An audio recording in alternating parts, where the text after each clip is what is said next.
Now, things are never straightforward with the American singer-songwriter Tori Amos. She's about to release a new album called Scarlet's Walk, and though it was recorded in the English wilds of Cornwall, its songs form a fictional journey across the USA, which was partly inspired by, you've guessed it, the events of September the 11th. But that's not the only abiding theme. The album also draws on Tori's endless travels around the States, along with her own Native American ancestry. We met her one wet afternoon in central London and began our conversation with a question that had been troubling us for days. Why does she describe the new album as a sonic novel? That's the latest thing I've come up with to call it, yes, instead of that dirty word, concept record. And if it is a sonic novel, how do you go about writing one? Did you lay out the plot in advance and write the songs with that in mind, or was it something that developed on a slightly more accidental level? How did it take shape? The odd thing about it was I didn't know that there was a character from top to tail.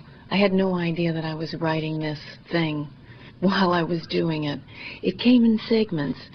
Ideas of songs would come, and then they'd go away. So nothing was finished until I got on the road last year. I was touring, and the story started shaping itself then. Now, was this the occasion where, in the course of touring, you visited every state in the Union, or is that a separate trip? That, John, has taken me a long, long time to do. Ah, okay. So when I toured, yes, we went from coast to coast and then back again, but the album goes through 50 states. So Scarlet, who's the main character, she's a thread. She moves slowly from west to east, and each person that she meets seems to take her to the next territory, the next experience. She had no idea that she was taking a road trip when she started. She just got a phone call from her friend, who's a porn star, who was in a sticky wicket. So tell me about Scarlet. If I were to meet her now, what would strike me about her immediately? What kind of a character is she? She would ask you a lot of questions. What might she ask me? She might start asking you what your body map was. And did you know what it was? And what were you drawn to? And what are the photographs in your life that you have hidden behind your heart?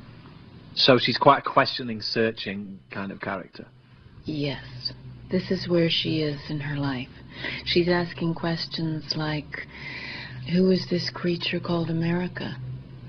And Amber Waves, who is our porn star that we start off with, is really America personified in a woman's body. And that's how the story starts. Well, he lifts you up like amber waves in his movie show. Fix you up real good till I don't know you anymore. From ballet class to a lap dance, straight to video. I'm a poolside news. Was I here who would be launching you? I get the impression that when you tour this record, the kind of route or the way that people can look at the tour will tie in with the themes of the record and the way that the record pans out. Is that true? That's the idea.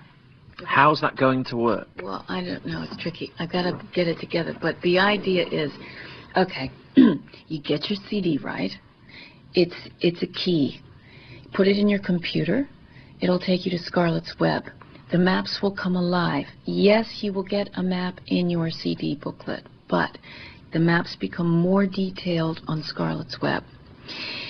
Within the web, there'll be a layer to the maps that take you to the Native American nations that held the land before. There will be websites that have been approved by the students at Haskell University, which is our biggest Native American university in Kansas. So they're kind of, sifting through the bogus ones and the ones that are good sites. So you can go, oh, I want to know more about the Trail of Tears. So they'll take you to a site. And this will be linked all through the country.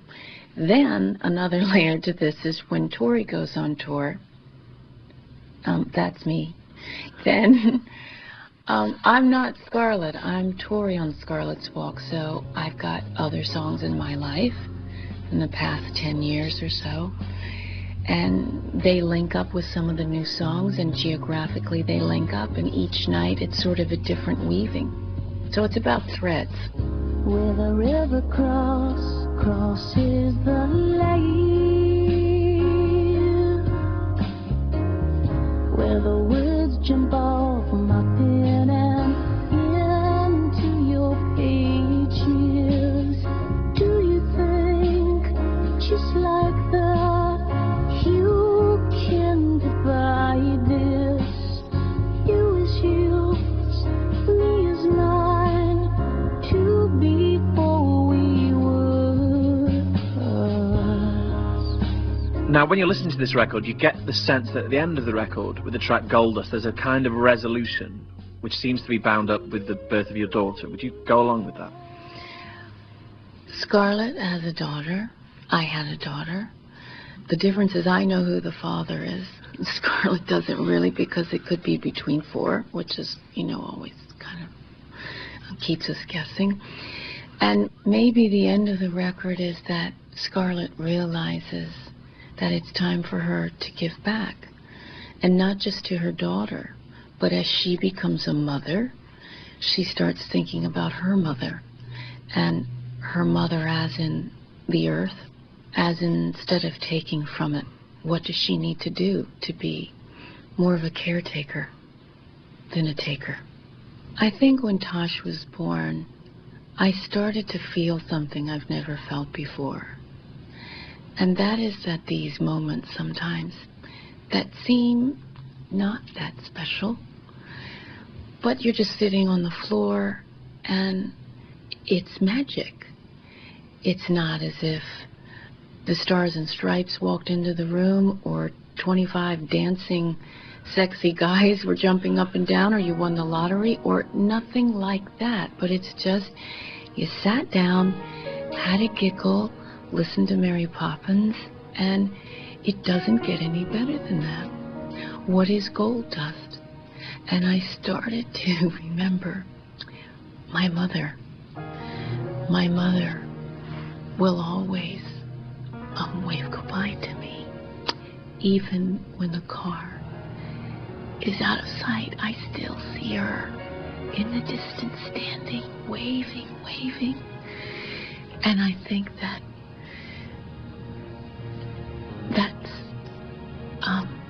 my gold dust. Sights and sounds pull me back down another year. I was here.